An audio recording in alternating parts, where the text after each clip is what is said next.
So, this particular book is a spinoff of my Stratford Family series of books. And so, this is my fourth novel that's coming out. And we meet the main male character, Ian, Dr. Ian McCullom, in book two.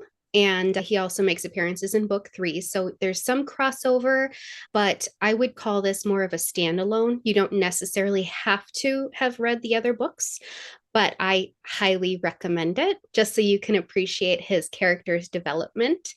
There was a very powerful outcry for him to have his own book after what happened in book two. So Ooh. I wanted him to have his own happy ending. So that's kind of where this picks up. And now he gets to have his happily ever after. Of course, it wouldn't be one of my books without a little bit of drama.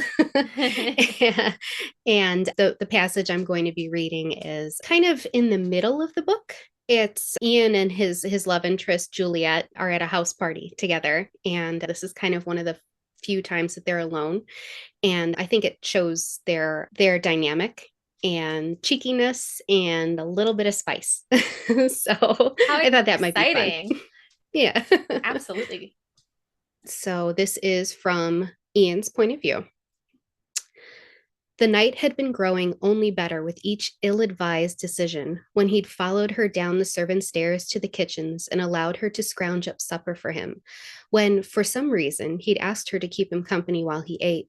When he'd followed her up to this remote corner of the manor, and now, when they sat alone together in the dim room, the stars winking at them through the tall glass windows, making everything seem more intimate and expansive at the same time. She looked stunning sitting there beside him in half golden candlelight and half mysterious shadow. Her cream colored lace gown was elegant in its understated finery, highlighting her luminous skin with its hint of golden glow. He noticed when they'd pressed close together in the servants' stairwell that she smelled faintly of roses and warm skin, something uniquely Juliette, delicate and enticing, a scent that made him ache with need, his sex unbearably heavy in his breeches. The entire carriage ride, Ian had been consumed with questioning his sanity. The days since Juliette had stopped by his office had been nothing but spinning in mental circles as he contemplated the veracity of his morals and decisions. And yet, still, he found himself beneath the roof belonging to the very powerful brother of the woman who had taken over both his conscious and unconscious thoughts. It was ill advised, to say the least, reckless and unconscionable, to be honest.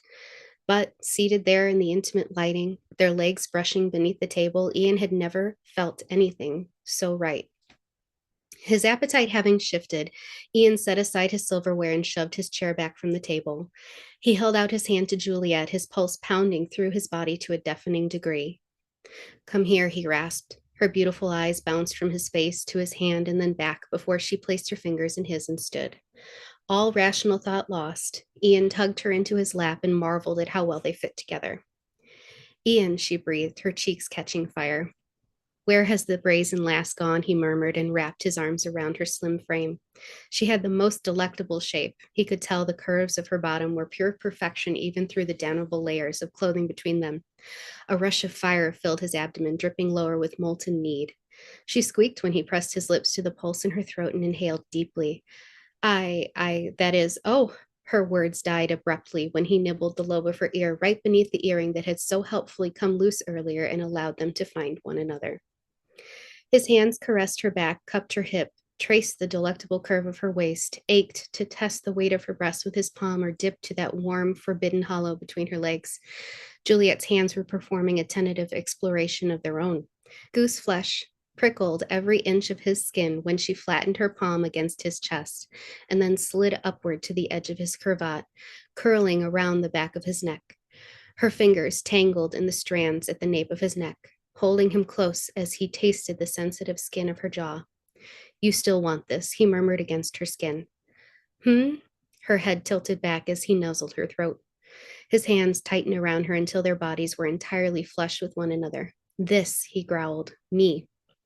Her breathing hitched and her body stilled. He loosened his grip enough to allow her to lean back a few inches to look into his face.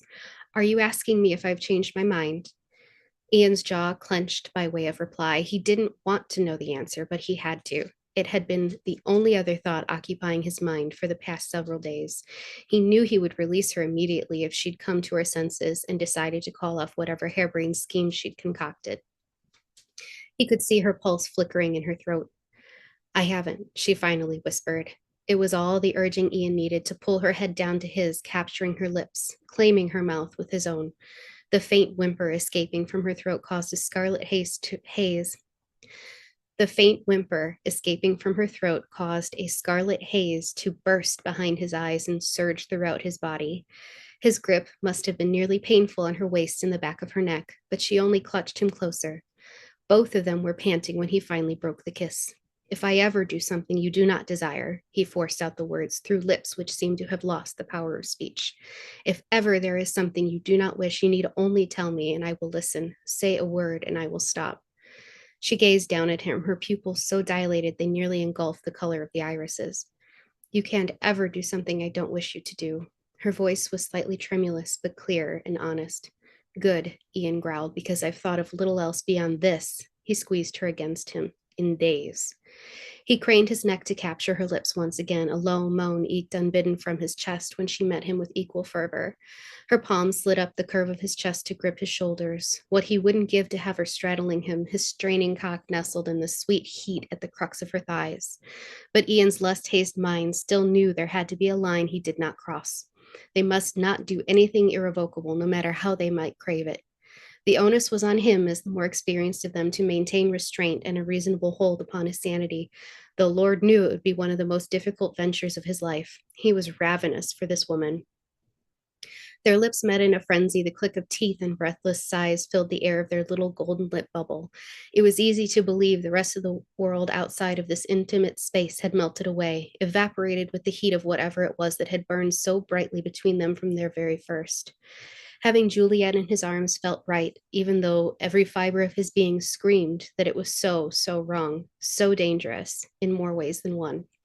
She pressed herself more closely to him, unconsciously rocking her hips against him in an instinctive rhythm. Ian's breath hissed through his teeth. Even if Juliette was untried and innocent, there remained, buried deep within her, primal urges. The femininity in her body knew the masculinity in his. It knew what to do, knew what it craved as naturally as how to keep her heart beating and her breath moving in and out of her lungs. Tell me what you want, he growled against her mouth. She whimpered in response, shaking her head, unable to voice what she desired. This, he demanded, his large palms cupping the perfectly rounded globes of her bottom in a bruising grip. You want my hands on you? His voice was growing harsher, the Scottish burr coming through more thickly with each second of the delectable torture of having Juliette in his arms, but not naked beneath him. What are your plans with me? This, Juliette hissed, her fingers twining through his hair almost painfully, her teeth scraping his lower lip. More of this. Ian growled, happy, nay, eager to oblige. He shoved his half-eaten supper across the table to create just enough space for what he intended. Rocking his weight forward, he stood enough to slide Juliette's bottom on the tabletop and propped her there. He pressed closer, nestling himself between her legs, standing over her, dominating her with his size, never breaking contact with his lips and tongue. She had to angle her head back to accommodate his height. Her hands, no longer able to reach his head, slipped down to his waistcoat to fist in the fitted silk. She was likely to leave wrinkles, but Ian didn't care one whit. In fact, he knew he'd smile finely upon those creases later when he saw them and recalled this interlude. Juliette's head fell back on a sigh when his lips trailed down her jaw. There are more places a man can kiss a woman to give her pleasure. Oh, she sighed somewhat belatedly. I, Ian breathed harshly. Here, he pressed his open mouth to the spot where her jaw met her neck. Here, he nipped her earlobe and then soothed it with a kiss. Here, he tasted the pounding pulse in her throat. Here, he kissed the milky expanse of her décolletage exposed above the edge of her gown. He was enveloped in her intoxicating scent, what he wouldn't give to bury his face just there. He teetered on a dangerous precipice of his self-control. He was mere inches away from all loss of sanity. He'd thought of little else but this woman in his arms. Knowing her mind had been similarly tortured was heady. It drove him wild. It awoke something barbaric and untamed within him. It roared to life within him like a blistering mountain wind through heather. It made him tighten his grip on Juliette's body, tangle his fingers in her hair, and yank her mouth to his once more to plunder her with his tongue. It bellowed at him to tear off her clothes and devour her. The last thought was like a bucket of icy water over his head, and Ian wrenched himself away from Juliette as if he'd been scorched. His chest heaved in time with the rise and fall of Juliette's delectable bosom. He had to be the one in charge of drawing a line in this wildly absurd situation. The onus was on him to maintain restraint. It might kill him, but he knew what he must do. Juliet's heavily lidded eyes met his. He knew his pupils were likely as ravenous as hers. Ian removed his shaking hand from her rear and tucked a loose black curl of hair behind her ear. Those mesmerizing eyes of hers slid close, and she tilted her head into his touch. It took everything he had not to send his senses to hell and take her right then and there. I fear we may have underestimated our chemistry. Ian's chuckle was as weak as his voice. Might I suggest we part ways for the evening? He cut off her mule of protest by gently pressing his thumb to her lips. He couldn't resist tracing the plump pillow of her lower lip with the pad of his thumb. It was a mistake, however, because he was nearly undone all over again when those lips parted, gifting him with a little glimpse of her pearly teeth and carnation pink tongue. He cleared his throat, but his voice was still noticeably husky. This is not to say you haven't considered everything and the implications therein, but I think we would be wise to keep our wits about us, and you must think on what exactly you hope to get out of this rather dangerous plan of yours. Dangerous? She laughed incredulously. She wouldn't ask that if she knew exactly where his mind went. Ian didn't dignify the question with a straightforward response. He was too afraid he would describe in vivid detail all the things he wanted to do to her. Now that this is out of our system, I need you to think clearly about what you want. What I want, she leaned back a little, her shapely brows knitting together. I told you what I want. I know what you desire, he said, cutting her off, doing everything in his power not to grind upwards and make his meaning blatant. What do you want? Where should the line be drawn? Because you and I both know there is no permanence here. Ian knew he needed to get away from Juliette before any more of his faculties fled him, before he did anything both of them would regret. It's important that you are certain about what you want to happen between us. The last thing I want is for this to end poorly, for you to regret anything. She opened her mouth to speak, but closed her lips once more, seeming to think better of what she'd been about to say. The last thing I want is for you to be hurt. And you? She whispered. What about you? Me, Ian barely stifled an incredulous chuckle. You have feelings as well, do you not? She clarified with a charmingly innocent tilt of her head. Lord, if only she knew how many feelings he had. The realization that she was concerned about him in this situation was sobering and heady at the same time. It both thrilled him and made him nervous. You need not worry about me. His voice was husky, rich, with everything pounding through his veins.